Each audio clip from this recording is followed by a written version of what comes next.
పెద్దలు professor Kodandarama sir గారిని మాట్లాడవలసిందిగా సాధారణంగా ఆహ్వానిస్తున్నాం.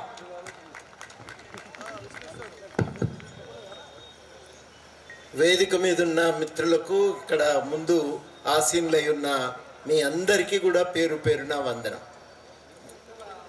మిత్రులారా, 10 సంవత్సరాల కాలంలో దేశంలో అసమానతలు పెరిగిపోయినాయి, నిరుద్యోగ సమస్య తీవ్రమైంది, ధరలు ఎక్కువైపోయినాయి, గట్టిగా ప్రశ్నించే వాళ్ళందరి మీద కూడా దాడులు జరుగుతూ ఉన్నాయి.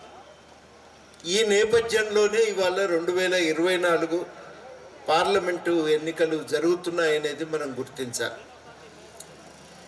ఈ 10 ఏళ్లలో జరిగిన ఒక ప్రధానమైన మార్పు ఏంటంటే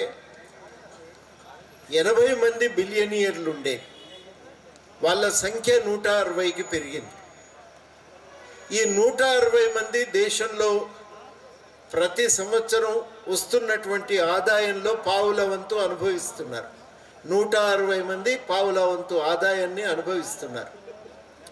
40% సంపద వాళ్ళ చేతుల్లోనే ఉన్నది. కింద ఉన్న 50% మంది ప్రజలకి ఆదాయంలో 6.5% దక్కుతున్నది. ఆస్తుల్లో 15% మాత్రమే వాళ్ళు అనుభవించగలుగుతున్నారు. ఇది ఈ 10 ఏళ్లలో పెరిగినటువంటి వ్యత్యాసం. దానికి సంబంధించిన గణాంకాలు.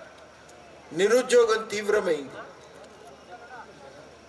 2% నుంచి నిరుద్యోగ రేటు 8%కి పెరిగింది. ప్రభుత్వం వసూలు చేసిన పన్నుల వల్ల, పెట్రోలియం ఉత్పత్తుల మీద వేసిన పన్నుల వల్ల, జిఎస్టి పెరుగుదల వల్ల 58 లక్షల కోట్లు ఆదాయం సమకూర్చుకోగలిగింది. కానీ అందులో ప్రజలకు దక్కిన వాటా శూన్యం. 5 లక్షల కోట్లు రుణమాఫీ చేయటానికి ప్రభుత్వం అంగీకరించలేదు. ఆ ప్రజలకి ఉద్యోగ అవకాశాలు కల్పించలేదు. వ్యవసాయ బడ్జెట్ 30% తగ్గించింది. వీటన్నింటికంటే మించి 1,72,000 కోట్లు ఉపాధి హామీకి అవసరమైతే 73,000 కోట్లు మాత్రమే మంజూరు చేసింది ఈసారి బడ్జెట్లో. ఇన్ని రకాలుగా పేద ప్రజలకు మొండి చేయి చూపిన ప్రభుత్వం 30 లక్షల కోట్ల రుణమాఫీ చేసి కార్పొరేట్ రంగానికి సహాయపడ్డది. ఈ వ్యత్యాసాలు పెరుగుతున్నాయి కాబట్టి ప్రజల్లో ప్రశ్నించటం తీవ్రమైంది. బతుకు కష్టమైంది. వ్యవసాయంలో ఆదాయం లేదు. బతుకు తెరువు అవకాశాలు తగ్గిపోతున్నాయి. ధరలు పెరుగుదల వల్ల ఉన్న ఆదాయం కూడా చాలట్లేదు. అప్పులు చేస్తే తప్ప బతుకే అవకాశం కనబడటం లేదు. ఈ పరిస్థితులకు వ్యతిరేకంగానే దేశవ్యాప్తంగా కూడా ప్రజలు ఆందోళన చేస్తున్నారు, ప్రశ్నిస్తున్నారు, వాళ్ళ సంఘటితంగా ముందుకొస్తూ ఉన్నారు.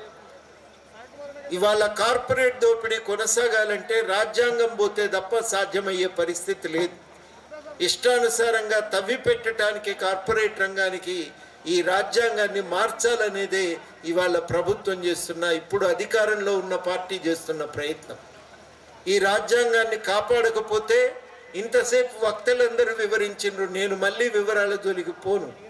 ఈ రాజ్యాంగాన్ని కనుక మనం కాపాడుకోలేకపోతే మనం